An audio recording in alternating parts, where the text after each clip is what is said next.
The fault, dear Brutus. Lift off. The clock has started. We believe that all men are created equal. To the magnificent mosaic that is America. From radio beacon to radio beacon. I have a dream today. Change has come to America. I understand how this economy works. You're fired. This is the Randy Rhoads Show. Turn up your mind. Keep calm and carry on. It's only Monday, and it's BS News for this Monday, the 11th of June, 2012, and away we go.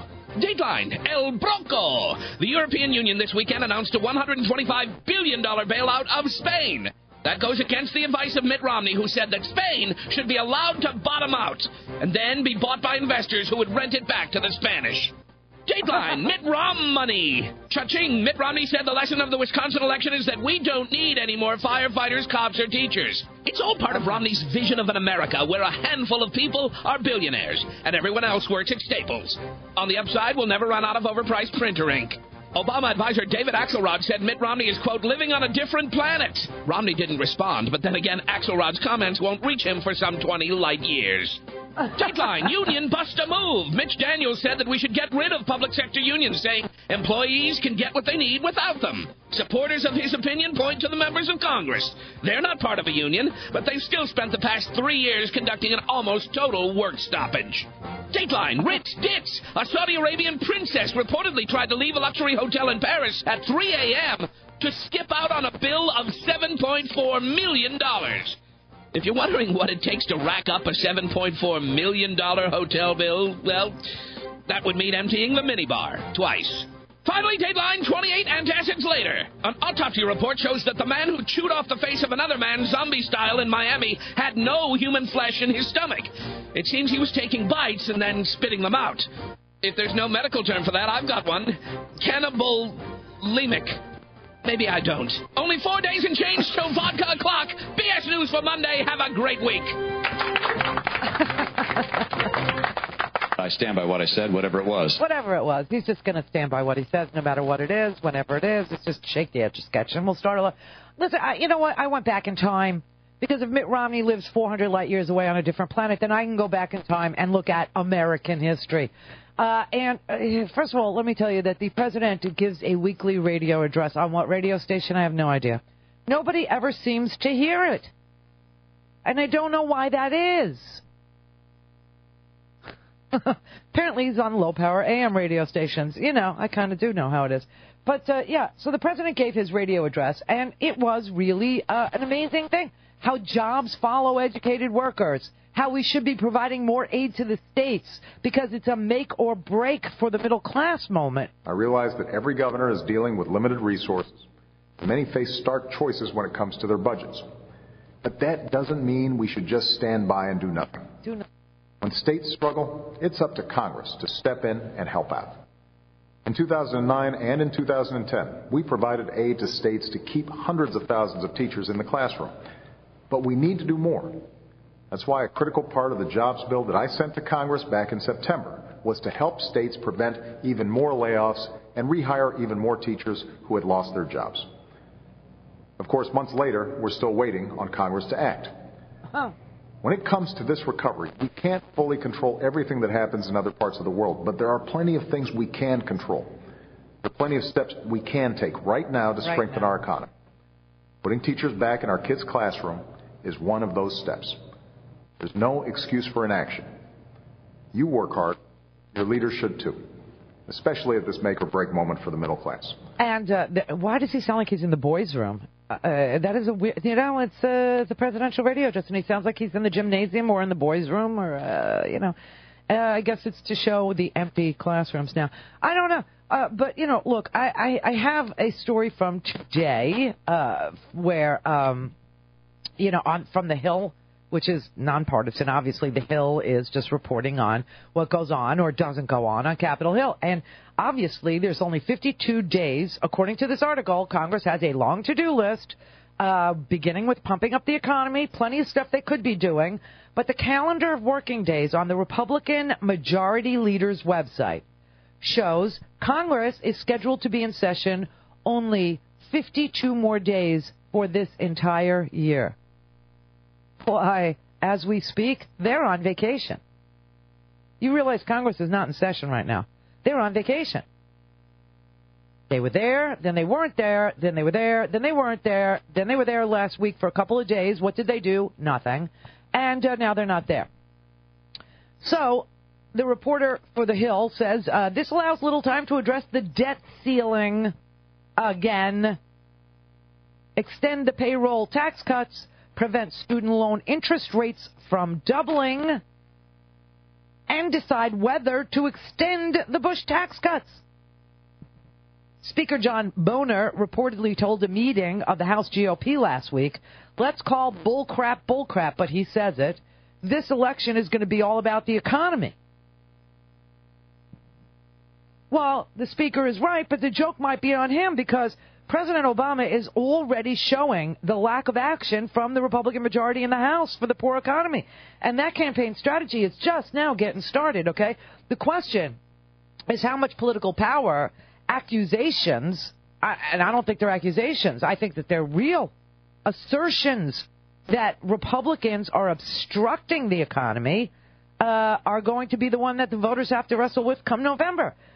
This is what they wrote. What is certain is that as the House, Senate, and presidential campaigns enter the summer months, every argument from now on will center on what the politically paralyzed Congress has failed to do on economic issues.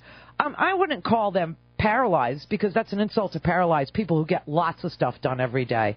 This is obstructionism. This is asserting your power in order to cause the most damage to the American economy that is humanly possible using your role as a representative of your district or state as a giant bludgeon over the people you represent heads.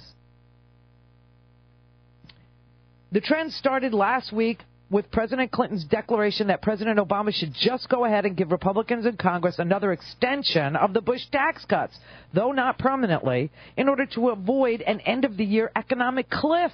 And Washington Post columnist Ezra Klein speculated last week that one reason to vote for a Republican president was that it would eliminate all excuses and force the GOP House majority to finally take some action on the economy. The assumption at the heart of what Klein and Clinton are saying is congressional Republicans are currently playing politics while the economy burns. Stephanie Cutter, Obama's re-election spokeswoman, said last week there are 1 million jobs on the table in Congress right now that they could move on. Mitt Romney and congressional Republicans are quick to point out that the GOP-controlled House has passed 30 jobs bills that have not been acted upon in the Senate, but those jobs bills are loaded with political poison. They are not serious proposals and do not have the potential to be the basis for any deal that could be worked out. The best political defense of GOP inaction on Capitol Hill comes from Ed Gillespie, senior advisor to Romney's campaign and former chairman of the Republican National Committee. He said, Congress is right to do nothing because the Obama White House has created a hostile environment for job creation in our economy. And that's why the only thing that's going to change our politics, and that means changing the person in the White House. Obama's hostile to business. Obama is. That's why he advocated for a payroll tax cut. That's why he did, 88 cuts for small businesses, tax cuts for small businesses. That's why he was the one who saved the automobile industry. Because he's hostile to manufacturing. He's hostile to Make It in America. He has a Make It in America agenda. It is look-upable. He has an American Jobs Act. Not only is it look-upable, not only is it researchable, but he's actually campaigned on it for an entire year, and the Republican Party said he's campaigning. Yes, for Congress to do something, but they will do any move, nothing. Well, it's political. I mean, I spoke to a senator earlier this week, and he told me that a Republican senator told me that Mitch McConnell has told his conference that we're not doing anything. We won't make a single move between now and the election because any move could be risky, and all all of the shit is sliding down on President Obama. Which is what they want. So they're not going to do anything. They've talked about this very clearly among themselves. I don't know what's worse, whether they're doing this on purpose. Okay, this is poor little E.J. Dionne who's clueless. He doesn't. I don't know why they're doing this. Purpose to tank the economy for Obama, or that they actually believe that if you just keep cutting budgets, the economy will eventually get better. And it's A. Not B. Are they evil or are they stupid? It's not rocket science. Evil or really stupid? I don't know. I think, look what the Brits did. The conservative government came in and they cut the budget. Now they're in a recession. Well, even more reason to know it's not the right thing to do, because we have evidence that it didn't work. I mean, it's one thing to root for failure. It's another thing to cause failure. And that is what they're doing. And they're just looking for ways to present that to you. And so here you have a do-nothing Congress and a president who has already demonstrated that where he can, he does move the economy in the positive direction. And where he can't is with Congress, the Republicans in Congress. And they are now the majority in the House, where all budget bills must start. And the Senate filibustered his jobs plan last October. This is a moment of truth for the U.S. Senate. In front of them is a bill, a jobs bill, that independent economists have said would grow this economy and put people back to work. This is not my opinion. It's not my administration's opinion. This is people whose job it is for a living to analyze and evaluate what kind of impact certain policies would have. They've said this could grow the economy significantly and put significant numbers of Americans back to work. And no other jobs plan has that kind of support from economists. And they said no. No. 51-48 on a procedural motion. October 10th. Actually, October 11th, 2011. Falling short of the required 60 votes, Senate Democratic leaders were unable to save Obama by securing a simple majority of support. Ben Nelson and John Tester of Montana sided with the Republicans in opposing the motion. Luckily for us, we had Senator Jim Webb and Senator Joe Manchin of West Virginia who actually said, all right, let's proceed to a debate. But they would have voted against the jobs bill, too. But it doesn't matter, because 51-48 on the procedural vote to move to debate, it failed right along the party lines there. This was tax cuts, and this was aid to the states. It was $270 billion in payroll tax cuts and $175 billion in spending on roads and school repair and infrastructure projects. And they said, no, we don't want to build anything. We're not in the mood. We were talking about 35,000 schools being modernized, which would have put construction workers to work, and modernized schools, which we would have benefited from for many years to come. Why should America build schools? We're building them in Afghanistan.